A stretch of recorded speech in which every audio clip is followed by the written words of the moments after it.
Hey guys, welcome back to my channel. कैसे हैं आप सब? उम्मीद करता हूं सब मजे में होंगे। साइंस टॉक शो का एपिसोड 2 लेके मैं हाजिर हूं। जैसा कि एपिसोड 1 में हमने डिस्कस किया था कि किस तरह 1979 में फेल होने के बाद 1980 में हमारे एपीजे अब्दुल कलाम साहब ने इंडिया को द प्राउडेस्ट मोमेंट दिया अपना SLV-3 बना के। क्लियर? अगर आपने वीडियो नहीं देखा है तो डिस्क्रिप्शन में उसका लिंक दिया है, जरूर देखिएगा। आज की कहानी में हम ये जानेंगे कि आप सब ये बात को बहुत अच्छे से समझते हैं, जानते हैं कि डॉक्टर एपीजे अब्दुल कलाम साहब को मिसाइल मैन ऑफ इंडिया कहा जाता है। लेकिन डॉक्टर एपीजे अब्दुल कलाम साहब को मिसाइल मैन ऑफ इंडिया क्यों कहा जाता है, उस बारे में हम बात करेंगे आज के हमारे इस वीडियो में। तो चैनल के साथ बने रहिए, सब्सक्राइब करिएगा। Thank you so much. आइए शुरू करते हैं। ये बात है 1980 की। 1980 वो ईयर जिसको इंडिया प्राउडेस्ट ईयर में से एक मानता है। 1980 में हुआ यूं था कि भारत ने अपना सेल्फ सैटेलाइट लॉन्चिंग व्हीकल बनाया और सैटेलाइट रोहिणी को अर्थ में जाके स्टैब्लिश कर दिया। वो भारत के लिए सबसे बड़ी उपलब्धि थी क्योंकि सैटेलाइट लॉन्चिंग व्हीकल भारत का अपना बनाया हुआ था and that is made design by doctor APJ Abdul Kalam साहब। That was the proudest moment उस टाइम का। अब कहानी यूं हुई कि 1980 के सक्सेस के बाद उस समय की prime minister Shrimati Indira Gandhi ji as well as defence minister and his team, उनके सामने एक सबसे बड़ा सवाल था। वो ये था कि भारत के डिफेंस सिस्टम को डेवलप करना है, भारत के डिफेंस सिस्टम को वर्ल्ड लेवल पे ताकतवर बनाना है। ये कैसे पॉसिबल था? अगर भारत के पास अपने गैजेट्स हो, अपने मिसाइल्स हो, अपने डिफेंस सिस्टम के लगने वाली सारे कंपोनेंट्स हो। तो ये चीज बनाने के लिए इन द ईयर 1983 में prime minister of India and his team ने DRDL एक ऑर्गेनाइजेशन बनाई, that is defence research development laboratory. एक ऑर्गेनाइजेशन बनाई जिसको यह काम सौंपा गया कि उन्हें इंटीग्रेटेड गाइडेड मिसाइल बनानी थी। और DRDL के डायरेक्टर बनाए गए डॉक्टर एपीजे अब्दुल कलाम और उन्हें जिम्मेदारी दी गई भारत के डिफेंस सिस्टम को उसी शिखर तक पहुंचाने की जिस तरह उन्होंने एरियोस्पेस को इनको इग्नोस्पार से इसरो बनाया और विश्व विख्यात किया। कहानी में यू सीन आया कि 1983 में जब वो DRDL के डायरेक्टर बने, उस टाइम उन्हें इंटीग्रेटेड मिसाइल बनाने का मौका दिया गया। लेकिन इंटीग्रेटेड मिसाइल पे काम करना एपीजे अब्दुल कलाम साहब ने 1963 से ही शुरू कर दिया था। जब उन्होंने 1960 में DRDO ज्वाइन किया था, उस टाइम पे उन्होंने 1962 में जब होवरक्राफ्ट बनाया, उसके बाद ही उन्होंने रॉकेट पे काम करना शुरू कर दिया था। रॉकेट की डिजाइन बना के रख दिया था and he is the independent person जो उस पर काम कर रहे थे। बट जैसा कि आप सब जानते हैं, उनका ट्रांसफर इसरो में कर दिया गया, जिसके बाद वो इसरो स्पेस रिसर्च ऑर्गेनाइजेशन में अपने आप को फुल टाइम के लिए एंगेज कर दिए गए। तो ये रॉकेट वाला काम वहीं रुक गया। जो चीज 1963 में रुकी थी वो 1983 में फिर से रीओपन हुई। 1983 में जब उन्हें DRDL का डायरेक्टर बनाया गया, तो जब उन्हें कहा गया कि आपको मिसाइल्स बनाने हैं by using the technology of aerospace, जो उन्होंने एरियोस्पेस के लिए जो टेक्नोलॉजी यूज की थी, वही टेक्नोलॉजी का इस्तेमाल करके उन्हें मिसाइल्स बनानी थी। मिसाइल्स का ब्लूप्रिंट एपीजे अब्दुल कलाम साहब के पास ऑलरेडी रेडी था। मिसाइल्स बनने पे प्रोसेस स्टार्ट हो चुकी थी, लेकिन उसमें एक कठिनाई आ गई।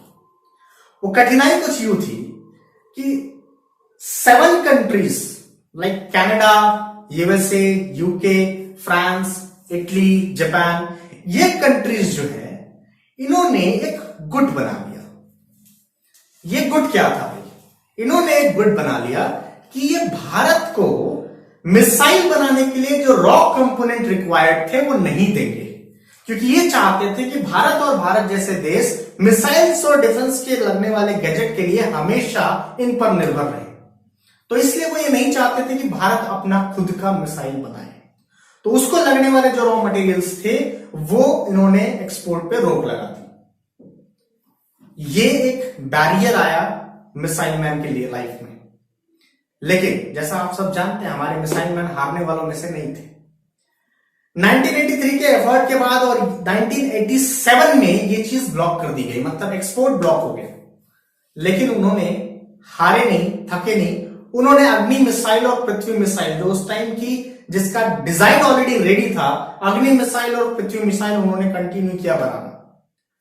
अब जैसा कि एक्सपोर्ट बंद हो गया था तो डीआरडीओ की टीम बढ़ा दी गई, क्योंकि अब एपीजे अब्दुल कलाम साहब ने ठान ली कि अगर आपने कंपोनेंट बंद कर दिया है तो कंपोनेंट भी हम खुद बनाएंगे। And now DRDO and its team decided to design a component of the missile as well as the whole design। पूरा का पूरा मिसाइल और उसके कंपोनेंट सारे बनाने का जिम्मा लिया डीआरडीएल ने और उसके पीछे काम करना शुरू कर दिया। ये प्रोसेस में एक अच्छा खासा समय लग रहा था।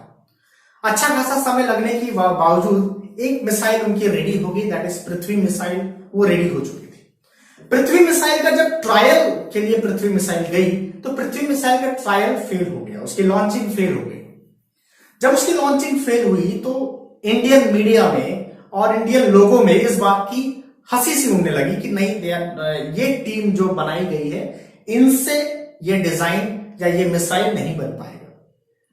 हर लोग एपीजे अब्दुल कलाम साहब एंड उनकी टीम की यू कैन से मनोबल गिराने लगे, डिमोटिवेट करने लगे उनकी टीम को। उनके टीम के एफर्ट पे सवालिया निशान खड़े होने लगे। उस टाइम पे एपीजे अब्दुल कलाम साहब सोचे कि what should I do now. तब उन्हें अपने जीवन की वो सीख याद आई जब उन्होंने 1979 के फेलियर के बाद 1980 में सीखा था। उन्होंने ये सीखा था कि एक लीडर को कैसे बिहेव करना चाहिए। एक लीडर को तब अपना रोल ज्यादा अच्छी तरीके से निभाना चाहिए जब उनकी टीम का मनोबल गिर चुका हो। और उनके मनोबल को बढ़ाने के लिए एपीजे अब्दुल कलाम साहब ने क्या किया, एक मीटिंग बुलाई। उस मीटिंग में 2000 से भी ज्यादा उनके साइंटिस्ट थे। उस मीटिंग में उन्होंने पूरी टीम को संबोधित किया, उन्हें गाइड किया, उन्हें मोटिवेट किया, इतना काबिल मोटिवेट कर दिया कि पूरी की पूरी टीम एनर्जी से, जोश से भर गई। हुआ यूं, परिणाम स्वरूप ये हुआ कि उनकी जो टीम थी वो डबल ऊर्जा से अब काम करने लगी, मिसाइल बनाने के पीछे पूरी जान झोंकने लगी। उसका एक छोटा सा इंसिडेंट, एक छोटी सी कहानी मैं आप लोगों से शेयर करना चाहता हूं। उस मोमेंट की कहानी, वो जुनून की कहानी मैं आप लोगों से शेयर कर रहा हूं। हुआ यूं कि उन साइंटिस्ट में से एक जो साइंटिस्ट थे वो एक बार एपीजे अब्दुल कलाम साहब के पास आए और उन्होंने कहा कि कलाम जी, आज मुझे थोड़ा जल्दी घर जाना होगा, मैं लगभग 5:30 तक घर चला जाऊंगा। क्यों? क्योंकि आज मैंने अपने बच्चे को प्रॉमिस किया है कि मैं उसे साइंस एग्जीबिशन दिखाने लेके जाऊंगा। एपीजे अब्दुल कलाम साहब ने उन्हें कहा कि बेशक जाइए। वो साइंटिस्ट अपने काम पे लग गए। सीन ये हुआ कि एनर्जी से परिपूर्ण, इतने जोश में, इतने मग्न होकर वो काम करने लगे कि वो ये भूल गए कि बच्चे को 5:30 बजे एग्जीबिशन लेके जाना था और अब समय हो चुका था, रात के 8 बज चुके थे। परिणाम स्वरूप यह हुआ कि जब वो घर जाने लगे तो वो साइंटिस्ट निराश हो गए कि अब जाकर मैं बच्चे को क्या जवाब दूंगा। मैंने उससे वादा किया था कि आज मैं उसे एग्जीबिशन लेके जाऊंगा, और जो कि अब संभव नहीं है क्योंकि वो समय बीत चुका है। किसी तरीके से डिप्रेस ये साइंटिस्ट जब घर पहुंचे तो उन्होंने अपनी वाइफ से पूछा कि बच्चे कहां हैं, बच्चे दिखाई नहीं दे रहे। तो उनकी वाइफ ने कहा कि आप ही के मैनेजर आए थे, 5:15 बजे वो आए और बच्चे को साइंस एग्जीबिशन दिखाने लेके गए। ये देखकर, ये सोचकर हमारे साइंटिस्ट सरप्राइज हो गए कि ये कैसे। नेक्स्ट मॉर्निंग उन्होंने एपीजे अब्दुल कलाम साहब से इस बारे में चर्चा की। तो एपीजे अब्दुल कलाम साहब ने उन्हें जवाब दिया कि 5:15 बजे मैं आकर आपको ऑब्जर्व किया, आप काम में इतने मग्न थे कि आप ये भूल गए कि आपको बच्चे को लेके जाना है साइंस एग्जीबिशन। उस वक्त मैंने आपको डिस्टर्ब करना जरूरी नहीं समझा। मैंने आपके मैनेजर को कहा कि बच्चे को दिया हुआ वादा पूरा किया जाए। कुछ इस मिजाज के थे हमारे एपीजे अब्दुल कलाम साहब। इस तरह से टीम के साथ जुड़कर मोटिवेशन के साथ उनके साथ लगे रहते थे। परिणाम स्वरूप 1989 का वो दौर था जब अग्नि मिसाइल की लॉन्चिंग थी। अग्नि मिसाइल के लॉन्चिंग के एक रात पहले की छोटी सी कहानी सुनिएगा। अग्नि मिसाइल जो कि बार बार फेल हो रही थी, पृथ्वी मिसाइल अग्नि मिसाइल का कंटिन्यूअस फेलियर आ रहा था, सक्सेस नहीं हो पा रही थी।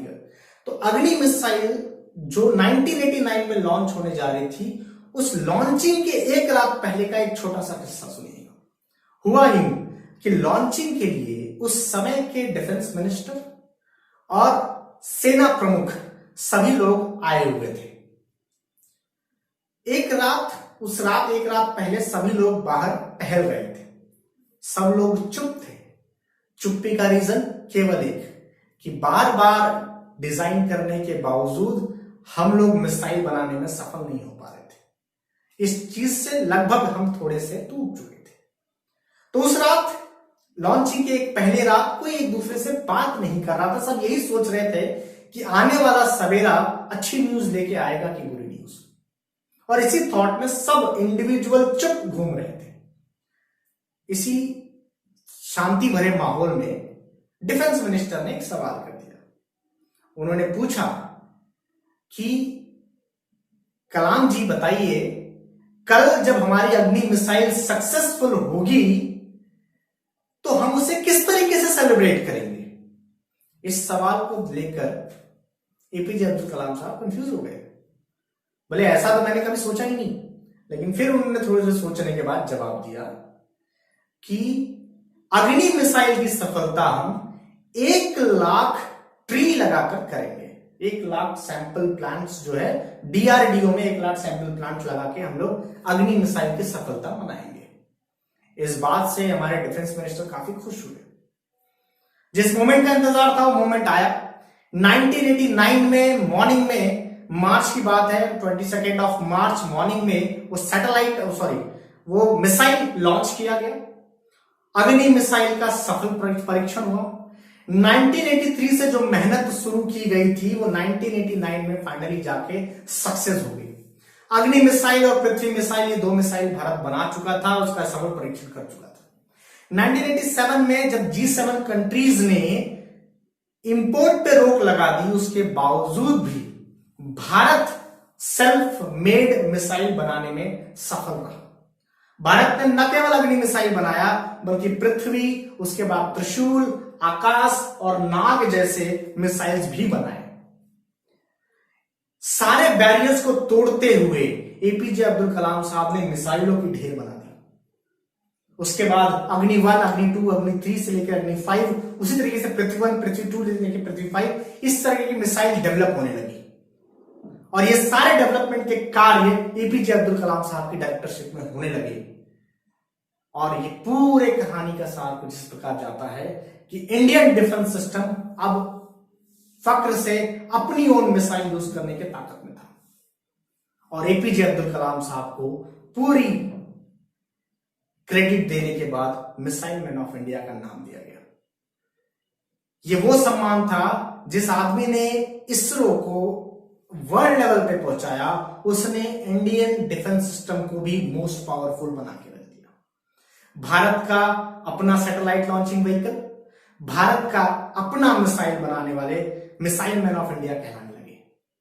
ये वही टाइम था जब एपीजे अब्दुल कलाम साहब को मिसाइल मैन ऑफ इंडिया कहा जाता है। उम्मीद करता हूं आपको ये कहानी, ये इनकी जर्नी पसंद आई होगी। लाइक करिएगा, फॉलो करिएगा, सब्सक्राइब करिएगा। बहुत बहुत धन्यवाद बने रहने के लिए। Thank you so much.